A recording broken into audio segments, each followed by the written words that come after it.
Hello dear students, good morning. Today I am here with a very interesting topic, God or Theism and the problem of evil, which is for the students of PG second semester. I am sure this lecture would help you all. So, in the field of philosophy of religion, the problem of evil is considered to be the most crucial and complex problem. The existence of evil can be considered as very old, but the problem of evil cannot be considered as old or ancient.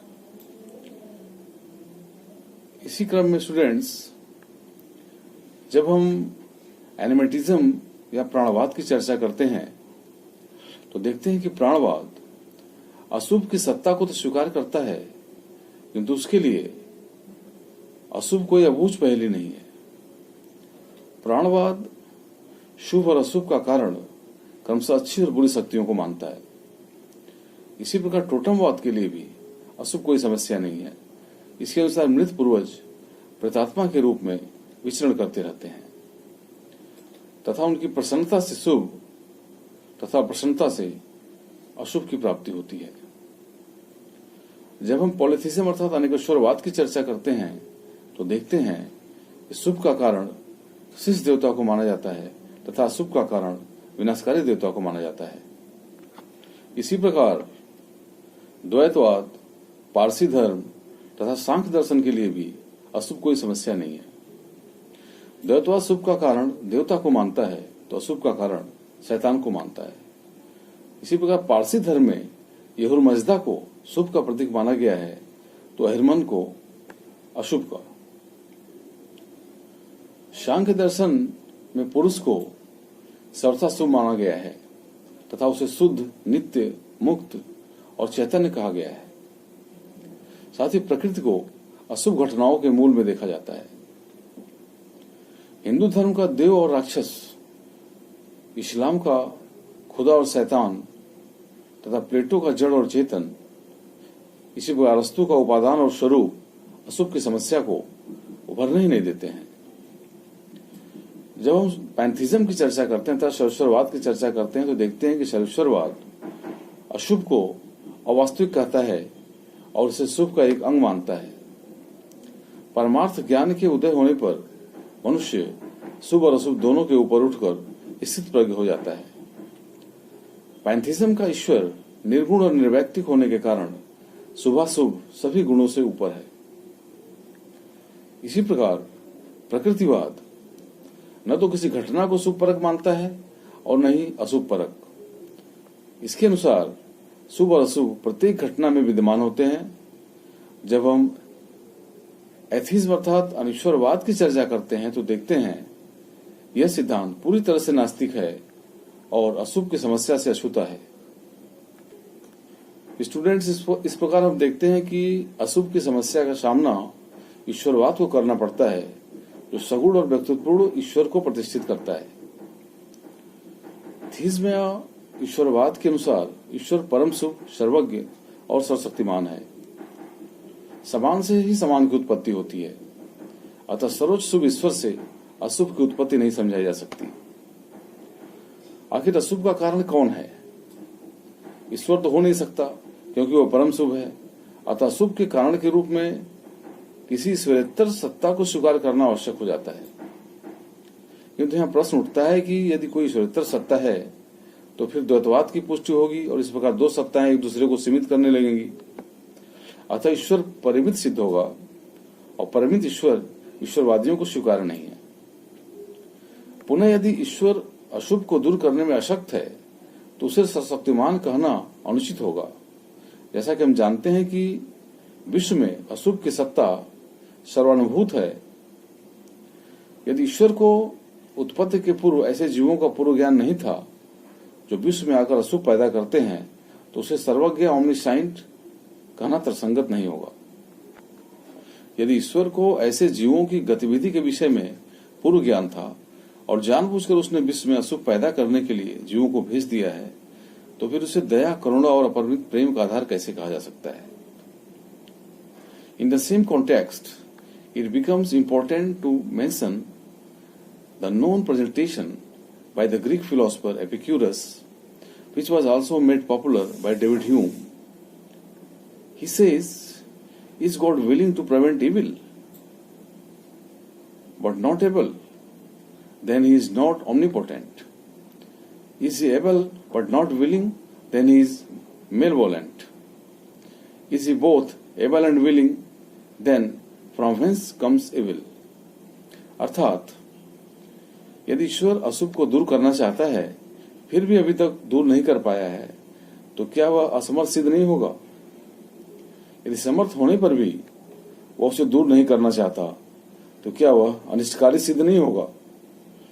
यदि ऐसी बात नहीं है, तो क्या वह समर्थ भी है और चाहता भी है कि अशुभ न रहे?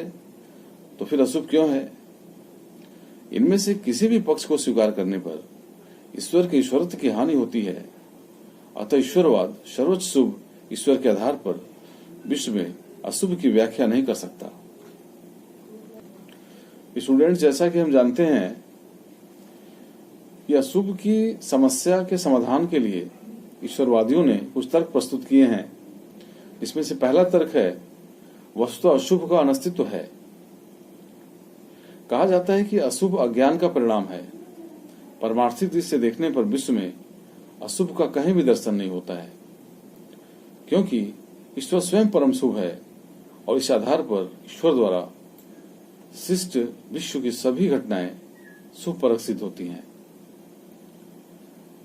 इसी प्रकार आइडियलिज्म अर्थात प्रत्ययवाद के अनुसार यदि अशुभ को उसकी संपूर्णता में देखा जाए तो वह भी शुभ के रूप में दृष्टिगत होने लगता है।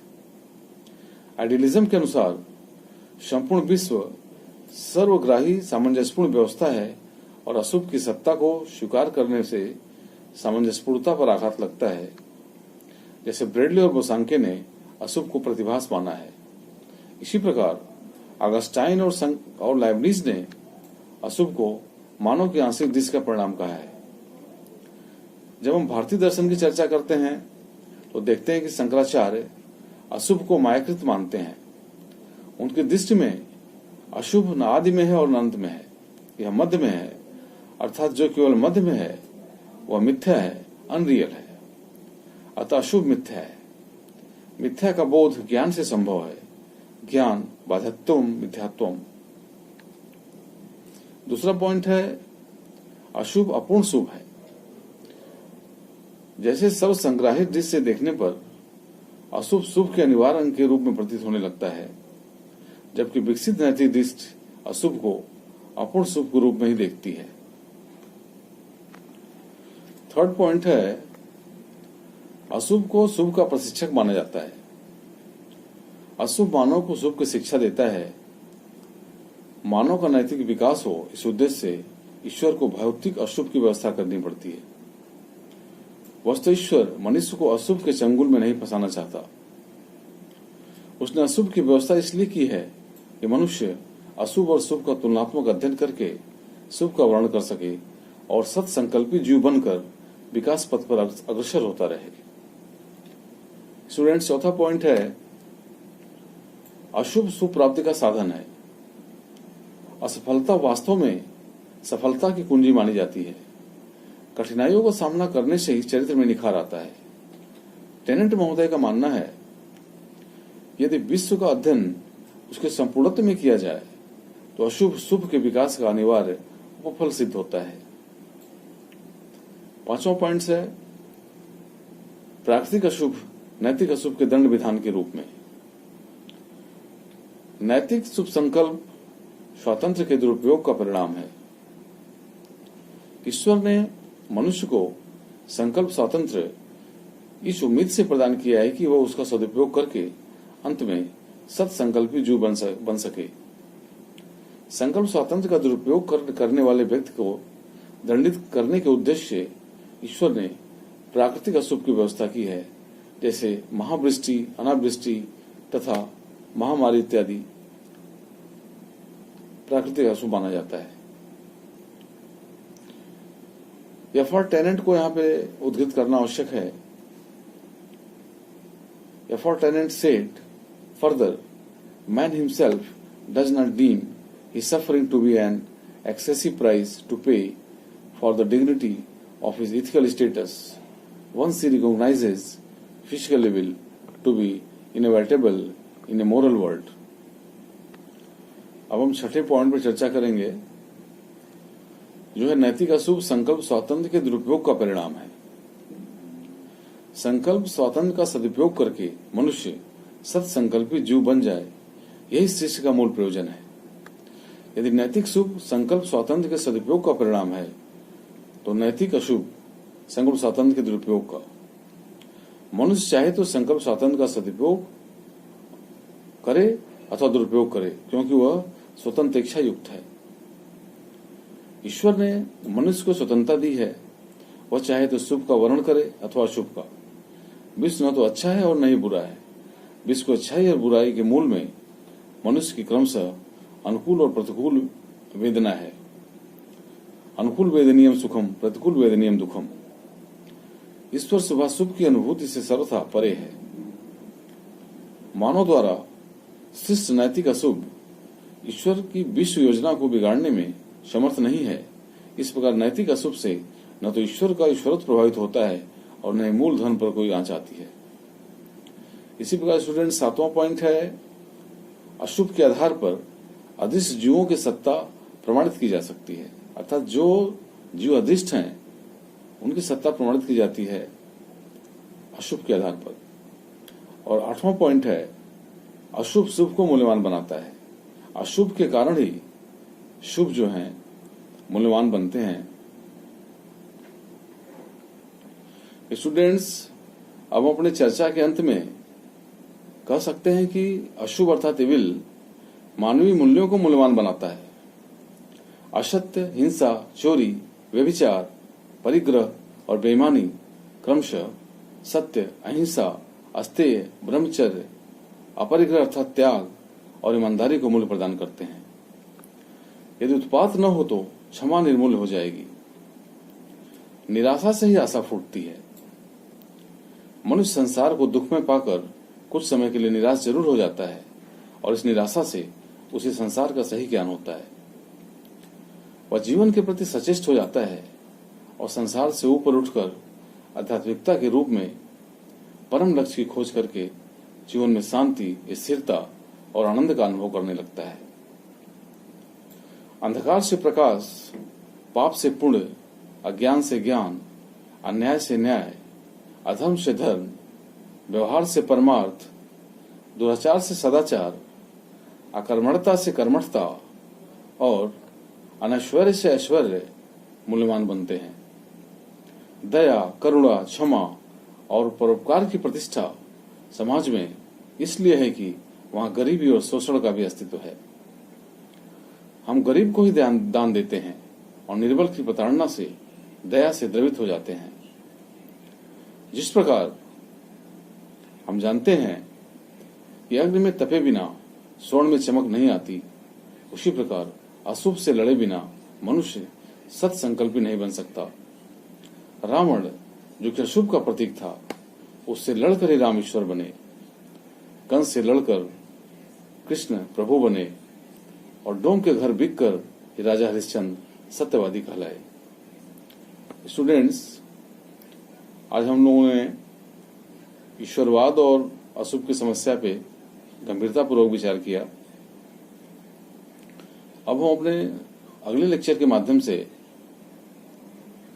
नेक्स्ट पॉइंट को लेकर आप लोगों के बीच उपस्थित होंगे। और जैसा कि आप लोगों को पता है कि इस समय लॉकडाउन चल रहा है और एग्जामिनेशन की डेट भी नहीं आई है,